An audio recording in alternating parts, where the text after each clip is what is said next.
우리 함께 말씀 제목 같이 한번 읽어볼까요? 시작. 하나님의 사랑을 확신하라. 아멘. 하나님의 사랑을 확신하라. 그런 은혜가 여러분의 삶에 또 지금 이 순간 충만하게 임할 줄 믿습니다.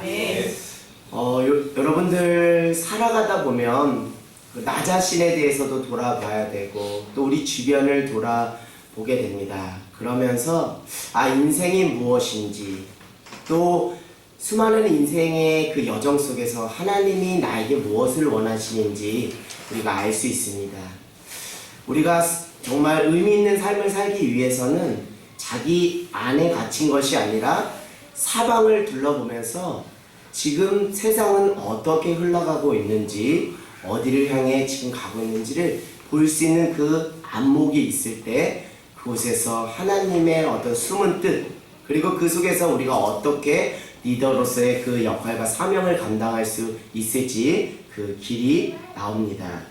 여러분 요즘 우리가 사는 세상을 천천히 뜯어보면 저는 이렇게 말씀드리고 싶어요. 다른 것이 아니라 우리가 사는 세상 자기 나름대로 믿을 구석 하나씩 만들어 보겠다고 애쓰는 시대가 요즘 시대가 아닌가 생각이 듭니다.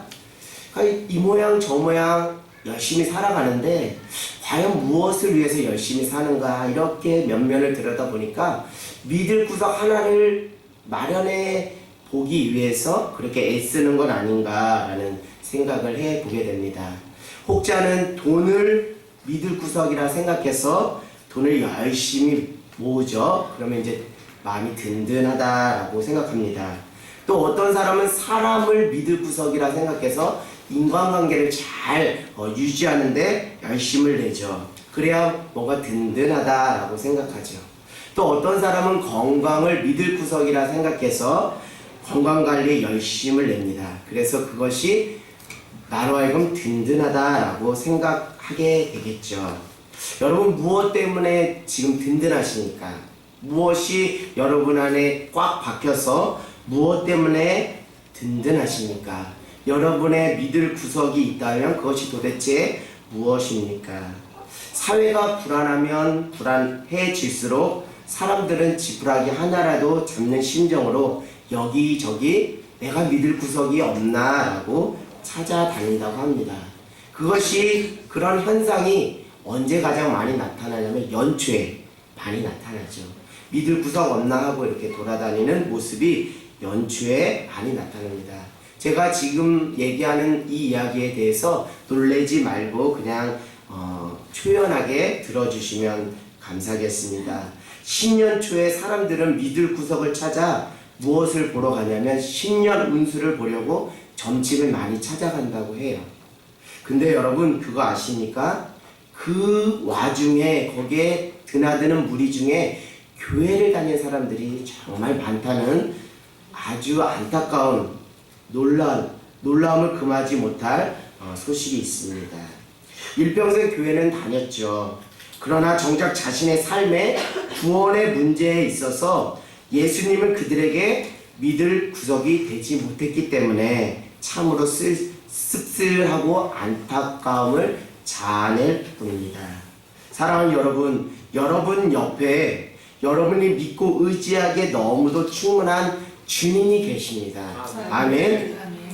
근데 왜 우리가 안 믿는 거죠? 주님이 옆에 계신데 왜 안 믿냐 이거죠. 왜 주님을 의지하지 않느냐는 거죠. 여러분을 위해 자신의 목숨을 십자가에 내어주신 주님을 안 믿고 우리가 도대체 누구를 믿어야 할까 말입니다. 우리 로마서 8장 32절 말씀 우리 한번 찾아가 읽어보겠습니다. 로마서 8장 32절 말씀입니다. 신약 250쪽이 되겠습니다. 로마서 8장 32절 우리 같이 한번 읽어보겠습니다. 신약 250쪽입니다. 시작. 자기 아들을 아끼지 아니하시고 우리 모든 사람을 위하여 내주시니까 어찌 그 아들과 함께 모든 것을 우리에게 주시지 아니하겠느냐. 아멘. 여러분, 이 말씀이 여러분의 마음의 신비에 깊이 새겨지길 원합니다. 여러분, 무엇이 두렵습니까? 무엇이 무섭습니까? 하나님 앞에 섰을 때 여전히 우리 안에 두려움과 무서움이 있는 사람은 무엇을 이루지 못한다고 말하고 있어요? 온전한 구원을 이루지 못한다라고 요한일서 4장 17절 18절은 말하고 있어요. 요한일서 4장 17절 18절 우리 한번 찾아가 읽겠습니다. 신약 392쪽에 있습니다. 신약 392쪽에 있습니다. 392쪽 요한일서 4장 17절에서 18절 말씀입니다. 우리 같이 한번 구약 392쪽입니다. 자, 제가 먼저 읽겠습니다. 이로써 사랑이 우리에게 온전히 이루어진 것은 우리로 심판날에 담대함을 가지게 하려 함이라. 하미니 주께서 그러하신과 같이 우리도 이 세상에서 그러하니라. 사랑의 두려움이고 온전한 사랑이 두려움을 듣느니 두려움에는 형벌이 있습니다. 두려운 사람을 사랑하고 온전히 심판하리라. 아멘. 여러분, 여전히 두렵습니까?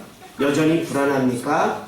소망의 말씀이 지금 여기에 있습니다. 그 소망의 말씀을 여러분 한번 찾아가 읽어볼게요. 시편 42편 5절 한번 찾아가 읽어보겠습니다. 시편 42편 5절 말씀 같이 한번 읽어보겠습니다.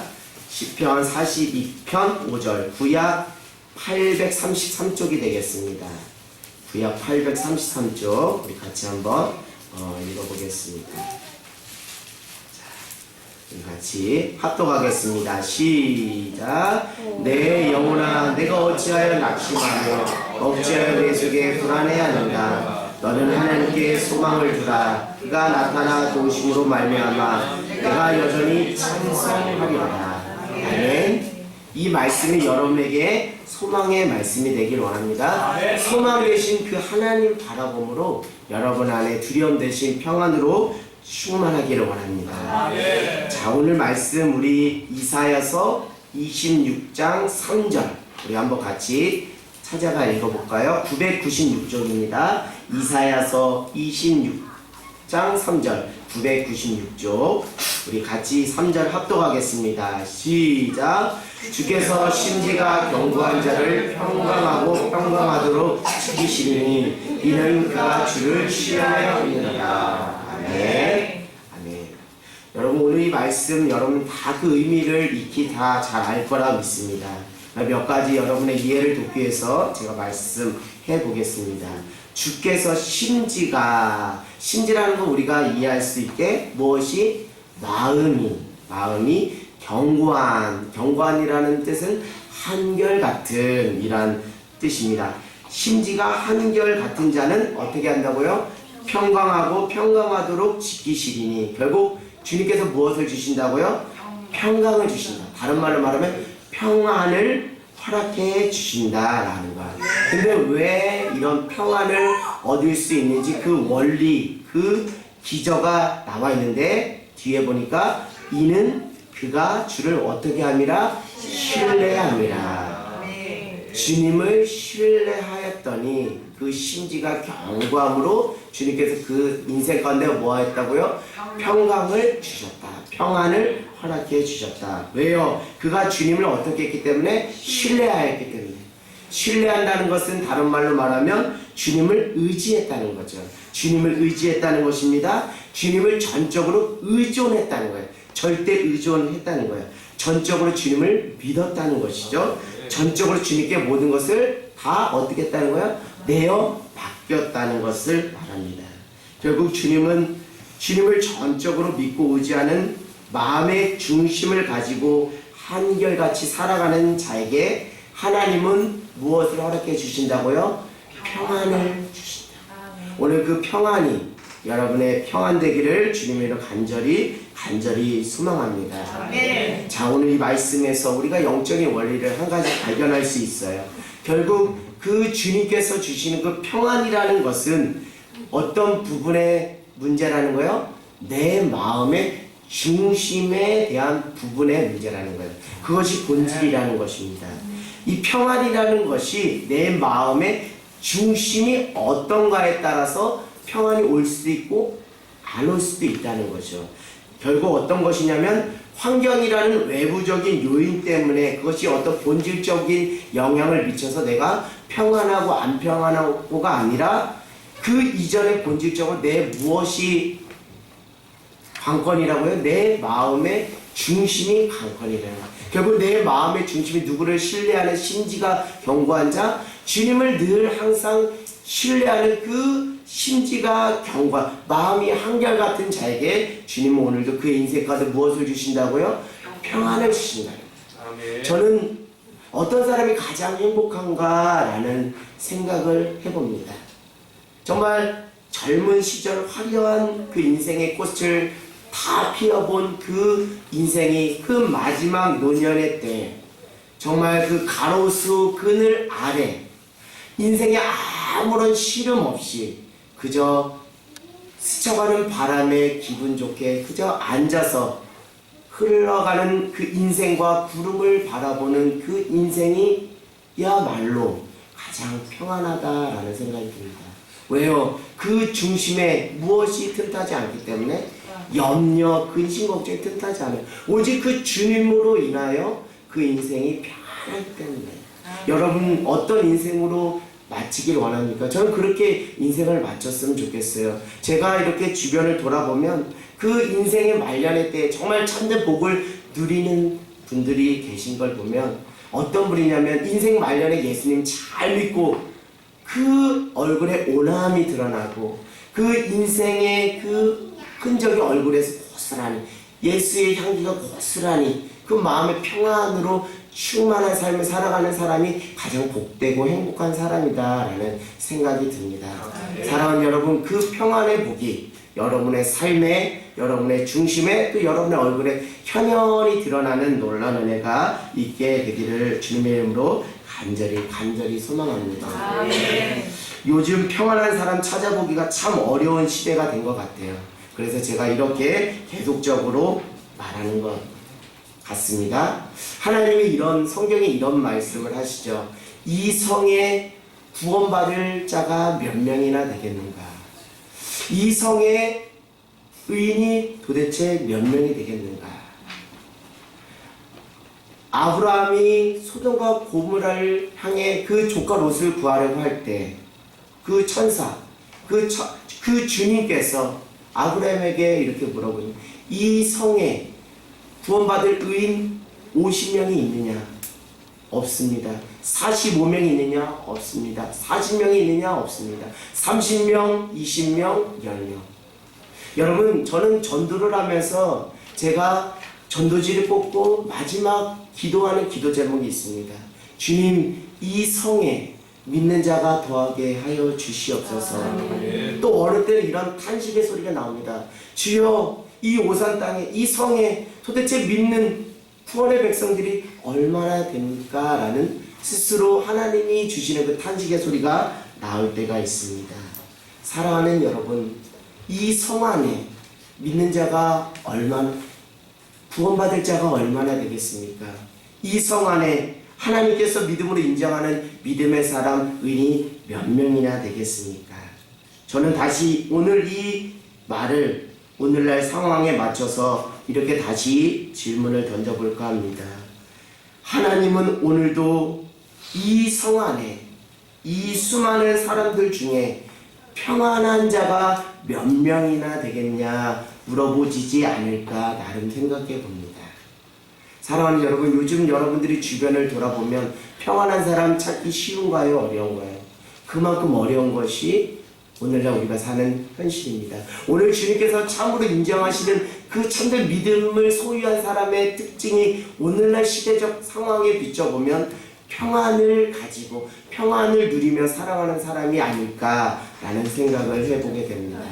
사랑하는 여러분, 하나님께서 인정하시는 믿음의 열매로서 그 평안을 누리시는 저와 여러분 모두가 되기를 주님의 이름으로 간절히 간절히 소망합니다. 결국 오늘날 참된 믿음을 소유한 사람의 열매되는 증거가 무엇이냐라고 누군가가 저에게 묻는다면 바로 하나님이 주시는 평안으로 사느냐 안 사느냐 거기에 달려있다라고 저는 단언컨대 말씀드리고 싶습니다. 오늘 이 밤에 내 마음에 쌀 한 톨이라도 내 안에 두려움, 염려, 근심, 걱정이 있다면 오늘 선포하십시오. 누구의 이름으로? 예수 그리스도의 이름으로 그 마음의 어둠이 떠나가다로 강력하게 선포하는 저와 여러분 되기를 원합니다. 그래서 예수 생명의 빛으로 내 마음의 중심에 충만할 수 있도록 내 안에 평안으로 충만하게 해달라고 강력하게 예수 이름을 선포하며 기도하는 오늘 그 은혜가 우리 안에 있기를 원합니다.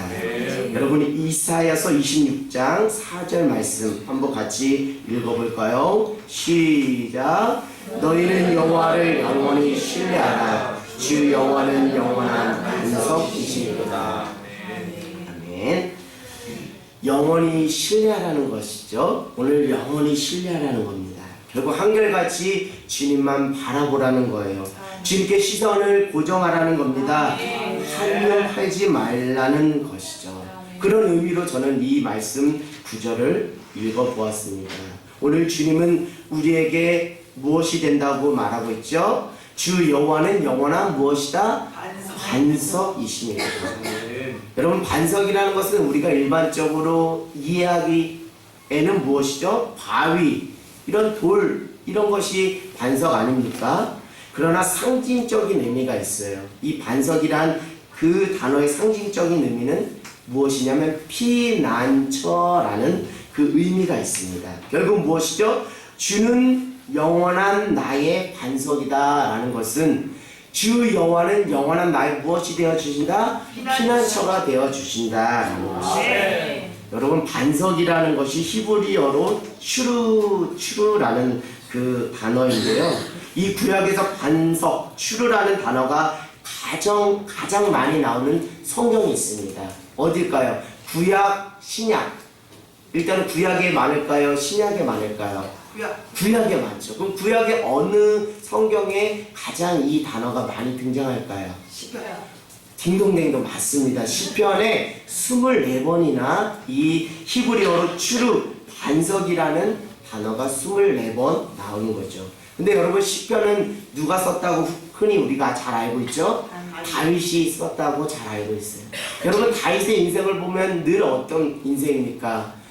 쫓기고 또 죽음의 언덕을 넘어서 또 전쟁터에 나가서 매 순간 위기, 죽음의 그 위기 가운데 살아가는 인생입니다. 그때 그 다윗이 가장 외쳤던 그 고백이 뭘까요? 주는 나의 영원한 무엇이다? 피난처 되시다.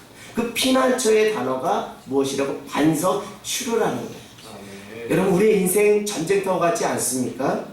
그때 우리가 누구를 의지해야 할까요? 누구를 앙망해야 될까요? 누구를 바라봐야 할까요? 그것은 우리의 영원한 반석, 우리의 영원한 피난처 되신 그 주님 앞에 나아갈 때, 그 주님 앞에 피할 때 우리에게 주님께서 평안으로, 그 생명으로, 그 영생으로 우리 자신을 인도해 주실 줄 믿습니다. 오늘 저는 이 말씀을 준비하면서 저 자신을 향해서 이렇게 질문을 던져봅니다. 제가 고등학교 1학년 때 예수님을 믿었습니다. 그러니 이제 꽤 됐죠? 22년 차 들어가는 것 같습니다. 나는 지금까지 하나님을 위해서 무엇을 했는가라는 아주 본질적인 질문을 해봅니다. 예배를 당연히 드렸죠. 그리고 이 모양 저 모양으로 봉사도 했습니다. 교회 안에서 또 교회 밖에서 주님을 위해서 이 모양 저 모양 하나님의 일을 한다고 생각하며 살았습니다. 근데 오늘 성경은 이렇게 말하고 있어요. 이것이 바로 하나님의 일을 한 것이다 라고 성경은 말하고 있습니다. 여러분 요한복음 6장 28절 29절 말씀 한번 찾아가 읽어볼까요?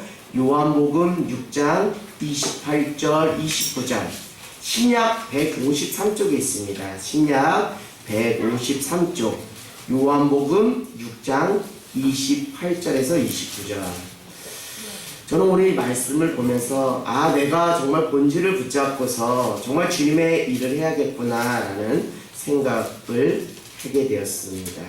요한복음 6장 28절에서 29절 우리 같이 합독할까요? 시작. 그들이 묻되 우리가 어떻게 하여 하나님의 일을 하오리까? 예수께서 대답하여 이르시되 하나님께서 보내신 이를 믿는 것이 하나님의 일이시라. 아멘. 성경은 말하고 있어요. 하나님의 일이라는 것이 우리가 겉으로 보여지는 어떤 행위적인 측면 이전에 본질적인 부분에서 하나님의 일이라는 것이 무엇이죠? 하나님께서 보내신 그 독생자 예수 그리스도를 어떻게 하는 것? 믿는 것이 하나님의 일을 하는 거에 참된 본질적인 것이라고 이렇게 말하고 있는 것이죠. 여러분 하나님의 일을 지금까지 해 오셨습니까? 지금까지 하나님의 일에 열심을 내셨습니까? 먼저 그의 나라와 그의 의를 구하라. 그리하면 이 모든 것을 너희에게 더하시리라. 이 말씀 이것이 하나님의 일을 하는 것인데 이것은 무엇에 기초해야 된다는 거예요? 하나님께서 보내주신 그 주 예수 그리스도를 믿는 참된 믿음에 기초하여서 할 때 그것이 하나님이 보시기에 너가 나의 일을 하였구나, 그의 나라와 그의 의를 위하여 일했구나 라고 주님께서 인정해 주신다는 거예요. 사랑하는 여러분, 연초입니다. 2020년 연초예요. 첫 단추를 잘 끼길 원해요. 오늘 첫 단추 성경의 기초에서 본질의 차원에서 내가 정말 하나님께 열심을 내는 자가 되길 원하는데 그것이 무엇인지 성경은 말하고 있어요.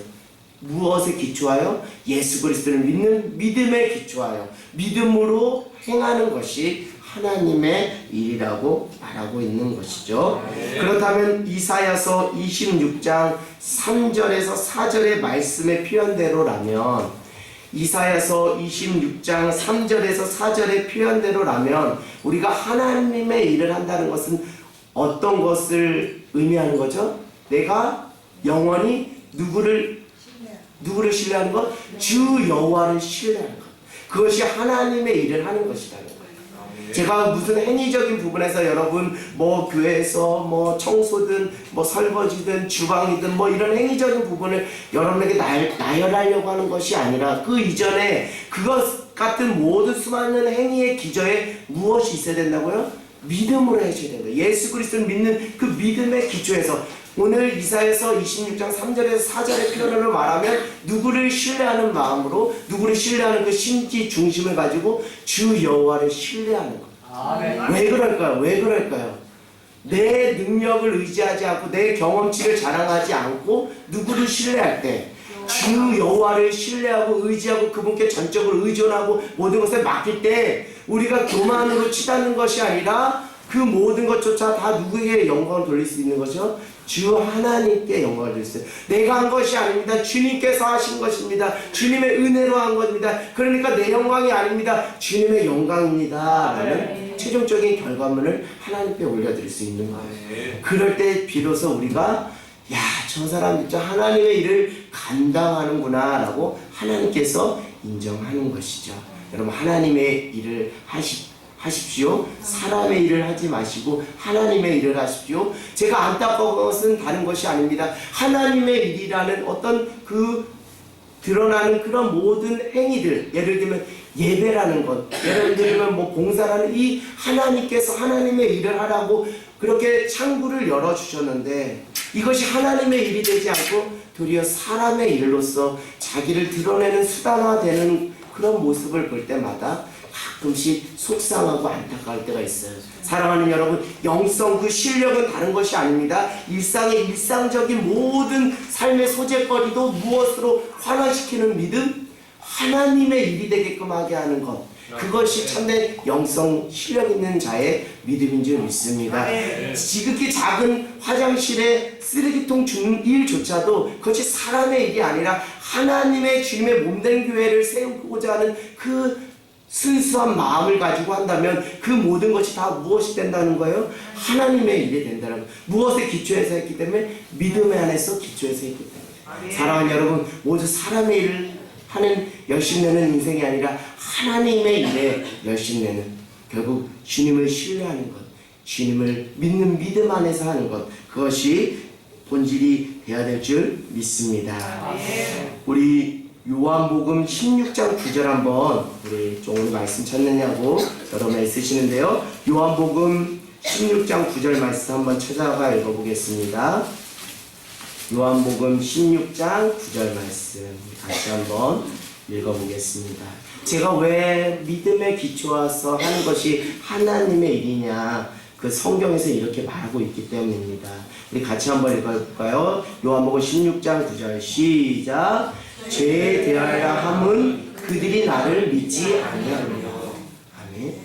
결국 죄라는 게 무엇이죠? 우리가 뭐 어떤 남의 물건을 훔치고 다른 사람 때리고 이런 행위적인 어떤 그 이전에 우리의 믿음의 중심이 무엇 해버린 것? 변질된 것. 우리가 무엇하지 않는 것? 믿지 않는 것이 무엇이라고요? 죄라고 성경은 말하고 있어요. 로마서에서는 말하고 있습니다.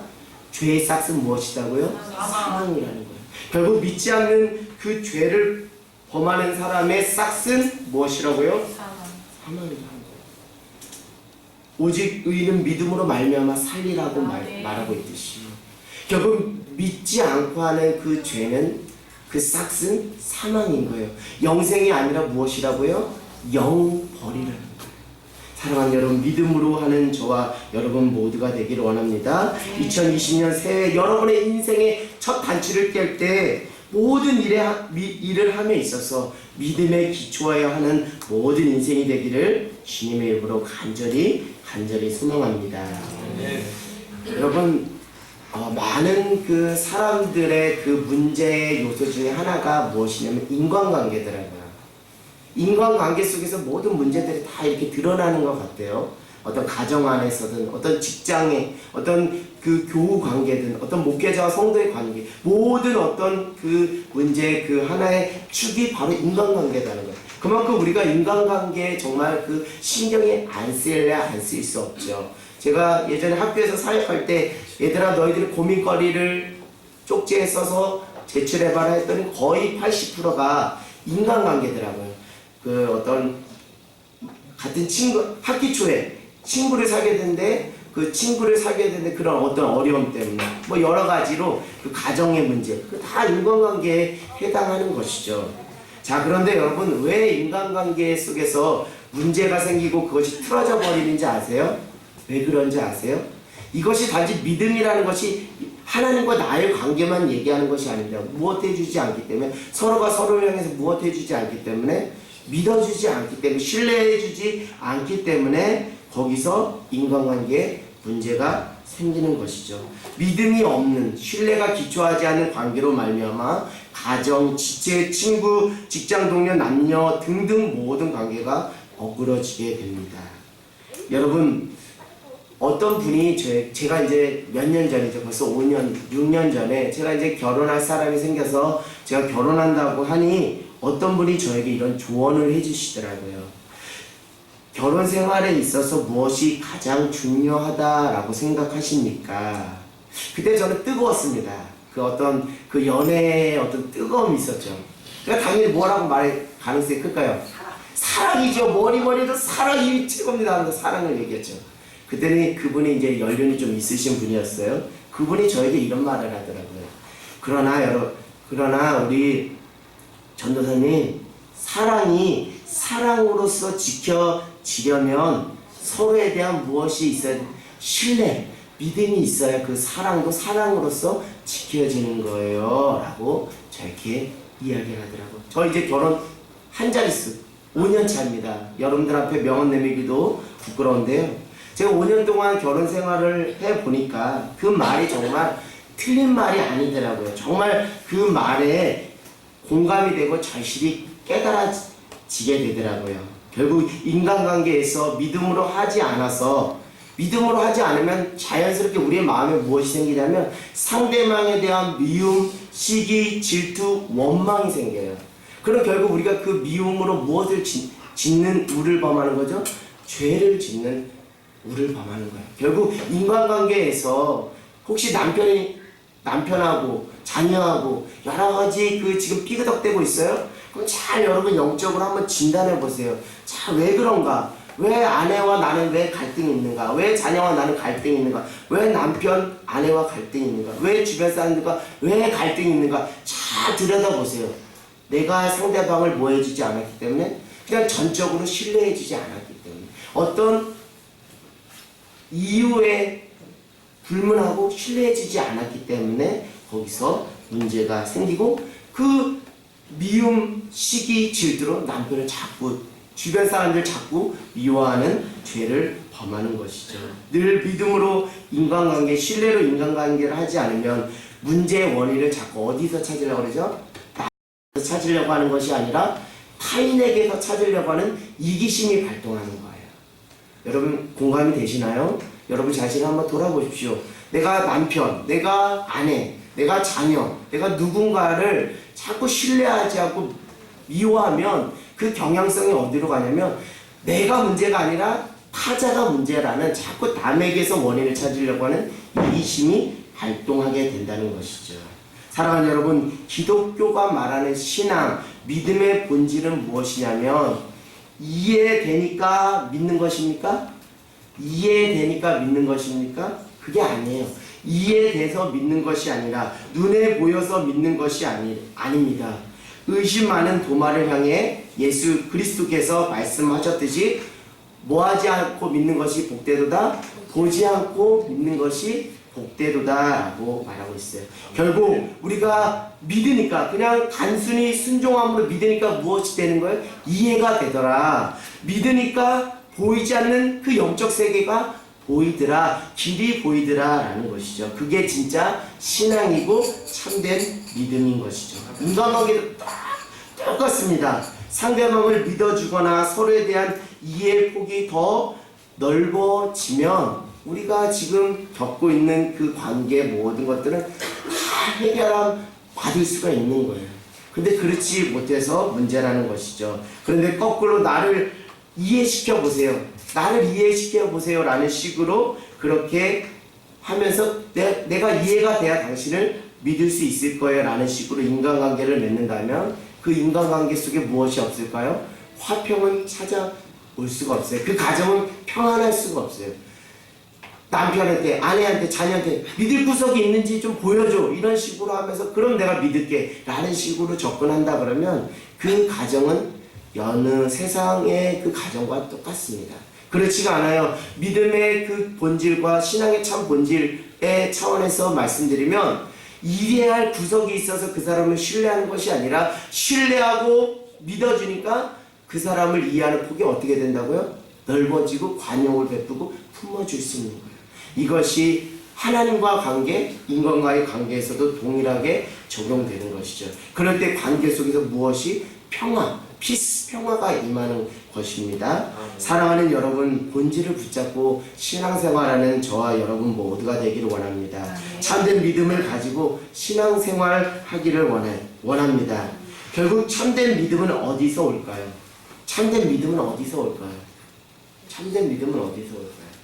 참된 믿음은 어디서 오냐면 하나님의 그 뜨거운 사랑을 경험한 거기서부터 온다는 거예요. 내가 하나님의 사랑을 뜨겁게 경험해 본 사람은 하나님은 무엇이다라는 그 명확한 신앙 고백을 할 수 있죠. 하나님은 사랑이시다라는 여전한 신앙 고백을 할 수 있는 거예요. 그래서 제가 말씀 제목 오늘 이렇게 한 거예요. 하나님의 사랑을 확신해라. 우리의 삶의 위기 가운데 내몰릴 때 우리가 왜 쓰러지고 왜 넘어지는 거예요? 하나님의 사랑에 대한 무엇이 자꾸 생기기 때문에 의심이 생기는 거예요. 하나님은 어제만 계셨고 오늘은 나와 함께하지 않아, 앞으로도 나와 함께하지 않을 거라는 어떤 그 마음의 의심이 쌓이기 때문에 거기서 믿음이 흔들려버리고 세상으로 가는 거예요.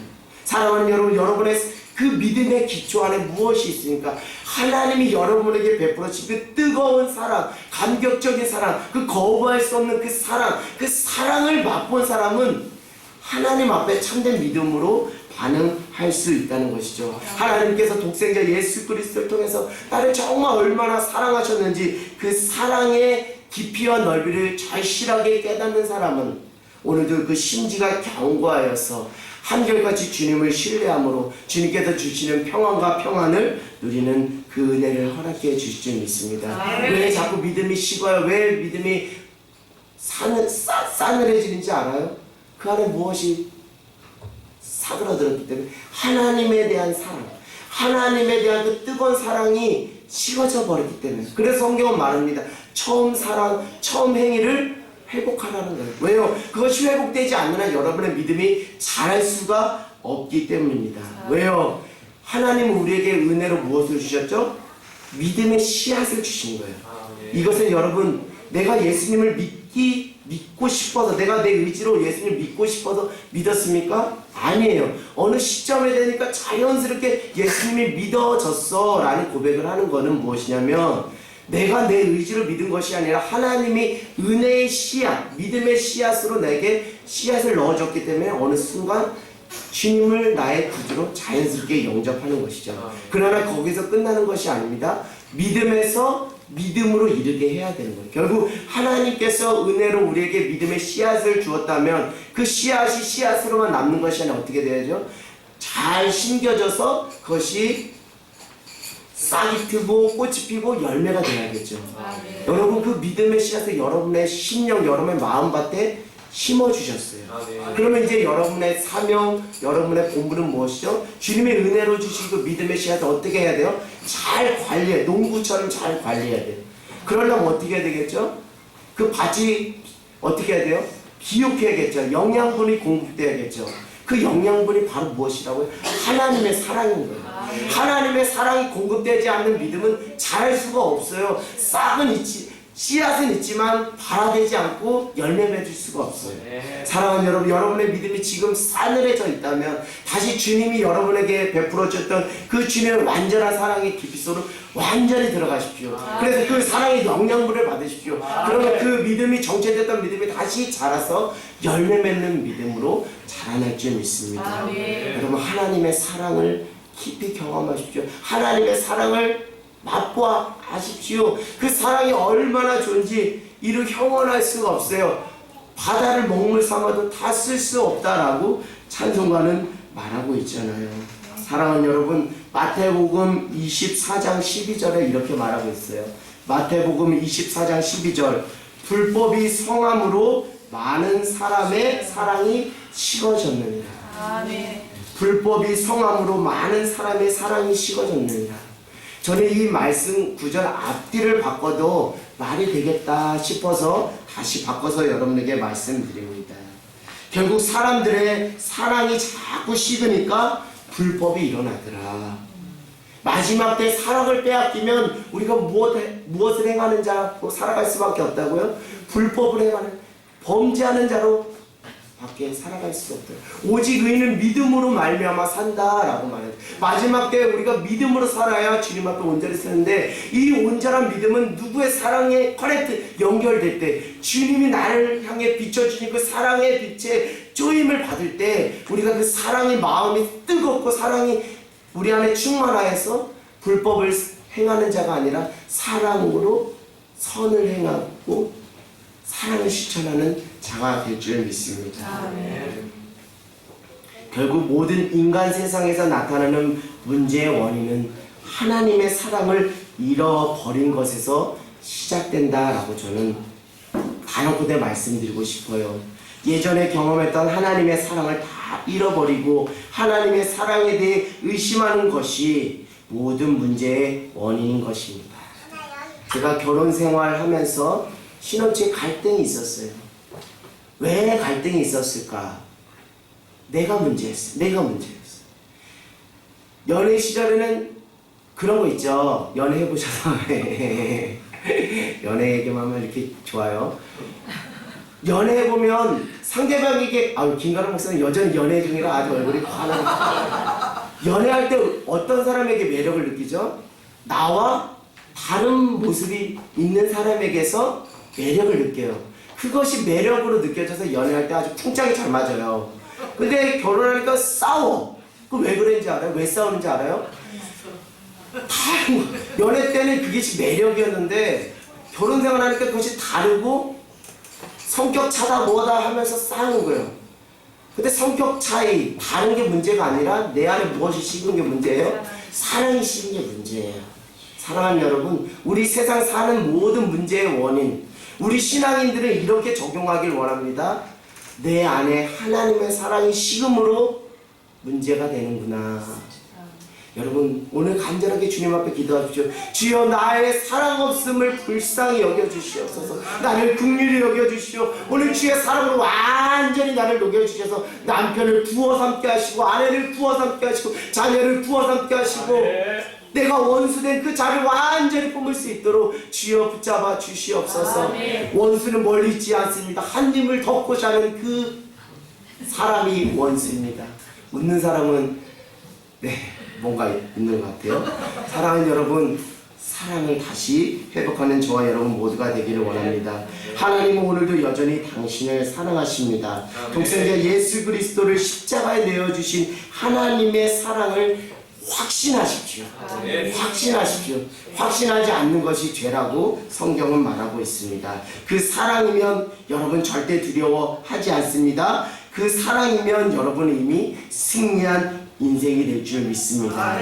요한복음 16장 33절 이것을 너에게 이르는 것은 너희로 내 안에 평안을 누리게 하려 함이라. 세상에서는 너희가 환난을 당하나 담대하라. 내가 세상을 이기었노라. 로마서 5장 8절 우리가 아직 죄인 되었을 때 그리스도께서 우리를 위하여 죽으심으로 하나님께서 우리에 대한 자기의 사랑을 확증하셨느니라.